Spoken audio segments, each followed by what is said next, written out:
Now there's this big box here. What is that? Hi, everybody. I guess I'm on live here on, what do they call this, Justin TV? And ready to talk to you live, answer your questions, and let you know what's going on with me. So if you have any questions, where do they send questions to? RobinQuivers.com/live. RobinQuivers.com/live is where you submit your questions, and I'm here ready and waiting to answer, okay? So basically, you know that we've been back from vacation for a week, and I came back with my revelations about Peru and, you know, what I did there. And so if you have any questions about that, or, you know, we have our event coming up on May 6th in Yountville at the Lincoln Center with Leon Russell. If you have questions about that, I'm here and ready to answer, and just anything you want to know about Stern Show related stuff, Robin Quivers related stuff. Give us a little chat. We're here. We're waiting. We're anxious. Can you start by talking a little bit about the reaction on the Stern Show about your trip to Peru? Were you surprised by? Absolutely. I was not surprised by the reaction to my trip to Peru. That's why I didn't tell anybody where I was going before I left. They would have convinced me not to go. So I made it a complete secret because I knew I was doing something that was completely off the grid and that it would drive people crazy once they found out what I did. So that's the reason for all the secrecy. It was not a narcissistic thing. I just thought it would be a little fun play thing to do, to say, where's Robin, while I was gone. But you know, everything gets cracked up to my being a 34 on the narcissism scale. Do you think that that's going to follow you everywhere you go, that narcissism? Oh, absolutely. Everything with our show has a way of sticking to you. It's like Baba Booey. I mean, Gary made one slight mistake 100 years ago, and he thought it would go away. And we're still calling him Baba Booey. So I don't expect Dr. Drew's labeling me a 34 to go away. I mean, where could it get more publicity than on my show?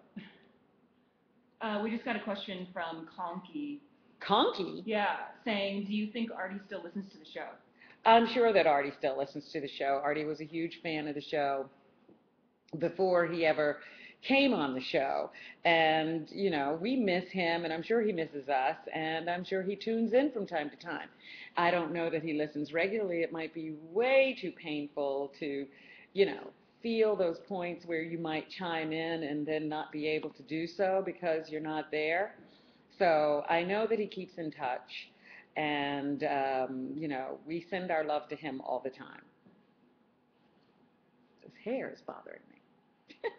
Very bad. So people are mentioning that you have a moderator. Just you want to let them know that they can ask anything they want, and we'll try to respond to all their questions. We have a moderator, yes, but I'm here running this thing, so you can ask anything you want. So Kevin says Howard was too tough on you last week. What do you think? Thank you, Kevin, for thinking that Howard was too tough on me. But one of the joys of and revelations of going to Peru is that it doesn't matter what people think, you know, like whatever somebody's opinion is of you, it's their business. It has nothing to do with you. I run my life the way I want to, and, you know, people have a right to comment, people have their own opinions, and, you know, the point is that that still shouldn't govern what you do or what you think of yourself. We have a question here about what town you stayed in Peru while you were there. Where were you? I was in the Sacred Valley, and I couldn't even pronounce the town I was in while I was at the retreat, but it was close to Pisac, Urubamba, and Ollantaytambo.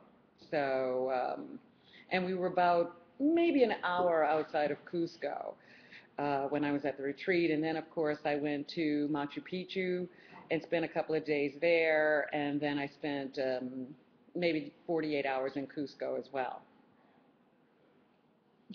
Stephanie Villarreal would like to know, would you be willing to try the ayahuasca again? Ayahuasca. Ayahuasca. I hear a lot of pronunciations of ayahuasca, and would I be willing to try it again? I am not a proponent of taking drugs to solve all your problems.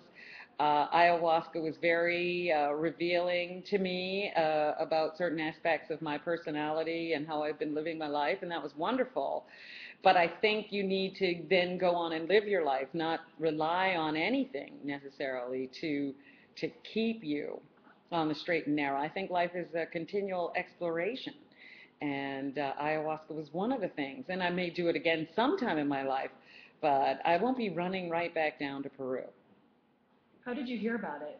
I heard about it from some friends. I was in Sedona, as a matter of fact, sometime last year, and one of my advisors there said you should do a lot of spiritual investigating this year, and maybe every weekend should be spent in some kind of spiritual endeavor.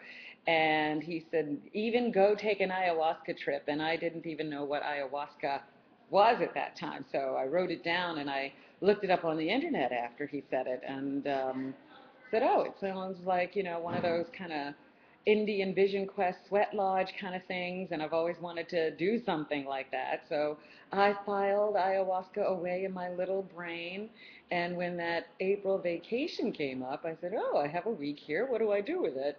And I managed to put together an ayahuasca trip. How did you get into the location? Where was it very remote? Did you have to take a helicopter? No, no, no. It wasn't as exotic as all that. No helicopter was necessary. To get there, it was a long time flying from New York because I couldn't get a direct flight to Lima.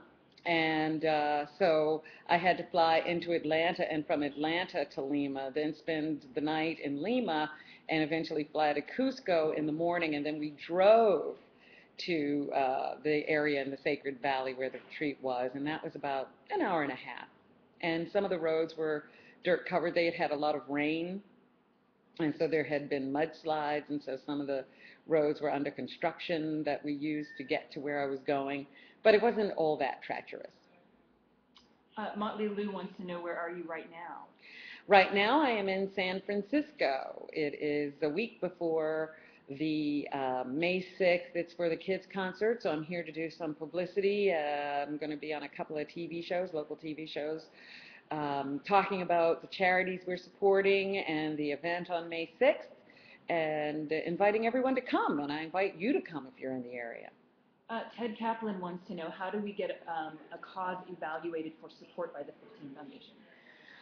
At this point in time, the 15 Foundation is very small, and so right now we're working hard to select the charities that we support. You can always write to us at information at 15foundation.org to submit some information about your charity, and we certainly take a look at that, and if the charity you're talking about is in an area where we're planning to have an event, it could possibly become one of the charities we support.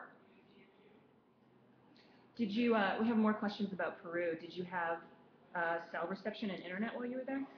It was iffy at first. I didn't know whether I was going to have any kind of internet or cell reception until I got to the Sacred Valley. There was no internet, but my AT&T BlackBerry worked really well to make phone calls, to receive and send texts, and I got and could send email, but I could not receive calls. My Verizon BlackBerry received calls but did absolutely nothing else. Changing topics, Chris McMurray wants to know, Robin, would you throw out a first pitch at a Baltimore Orioles game if asked? You were one of the greatest people to come from Baltimore. Oh, thank you for saying I'm one of the greatest people to come from Baltimore. And certainly I would think it a great honor for somebody to ask me to throw out a first pitch at an Orioles game. I know I could do a better job than Gary, so I might accept. Kevin wants to know, do you get pissed at Fred when he plays your theme loudly over your initial attempt to give the news? That's a game Fred has been playing with me for years to wait till I speak and then start the music. And sometimes I fake him out, and sometimes he fakes me out. Sometimes he forgets. But it's always interesting to see what's going to happen when I start talking. Do you like the Vegetating Robin theme music? The Vegetating Robin theme Isn't music. there, oh, Howard makes fun of you whenever you say he says Vegetating Robin. You know what? I don't recall what the Vegetating Robin theme music is. What was that? Can you talk about that music recording that you did in Peru that Howard was laughing at on the air? What was that music? You were out on the balcony. You know what was funny is after Guatemala, when I heard that music in Guatemala, I knew I had a hit on my hands, and Howard didn't even recognize it. When I first came back, Fred started playing it, and Howard said he didn't like it, and he wanted to ban it from the show. And I was like, that is the greatest music ever. Are you kidding? And so he said, well, I don't like it, but then the audience weighed in and said it was great, and it became a permanent fixture. So when I went to Peru, I was like, oh my God, I wonder if I can find some music comparable to the music from the Guatemala show or the Guatemala trip. And all of a sudden, there I was coming into Cusco in the middle of the night, and this procession was going on, and it was it was late, and I thought, oh my God, this is like a miracle. This must have been done just for me. And they were worse musicians than the Guatemalans ever could be.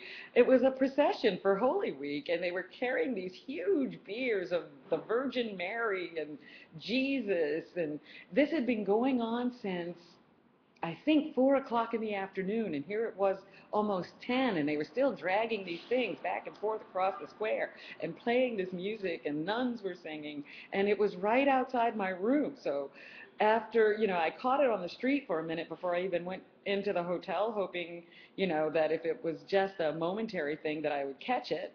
And then when I went up to my balcony, it continued. So I just stepped out and turned on the video camera, and we have it for all posterity.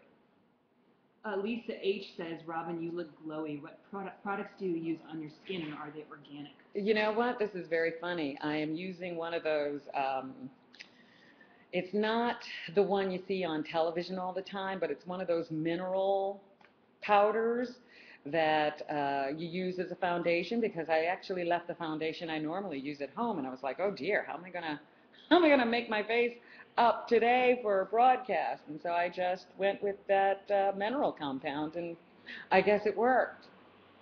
Padrilla Brazil, sorry for butchering that, says, Robin, do you eat honey? Do I eat honey? No, not really. I might use it sometimes if there's nothing else around to sweeten tea or something like that, but I'm not an advocate of honey. And Amy Fuller says, how is your sick cat doing? Brangelina is doing quite well. She is 6 pounds, 11 ounces, and at the time of surgery, she was only about 3 pounds. And so she's regained her weight, actually getting a little chubby, and that may be a result of some of the drugs. She has a ravenous appetite, but her appetite has calmed down.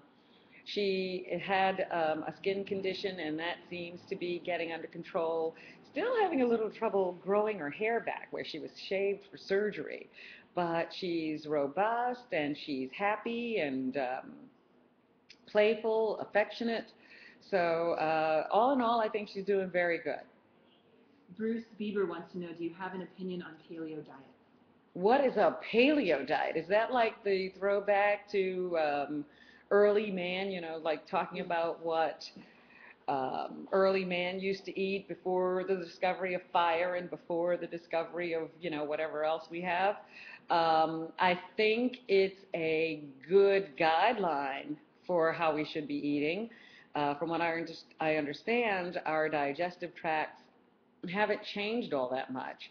And so, yeah, it would be a good idea to sort of look at what man ate to survive in the very beginning, what he was designed to eat and survive with in the very beginning. But also, I think that for a very long time, we just lived off the land. And, you know, when you go to someplace like Peru or Guatemala and you see these hardy, healthy people, and they're basically living close to the land, and they're still observing seasons and growing seasons, and they're rotating their crops and, you know, all of that stuff, you understand that, yeah, you can be very healthy even if you're very poor by eating correctly and not a lot of processed food.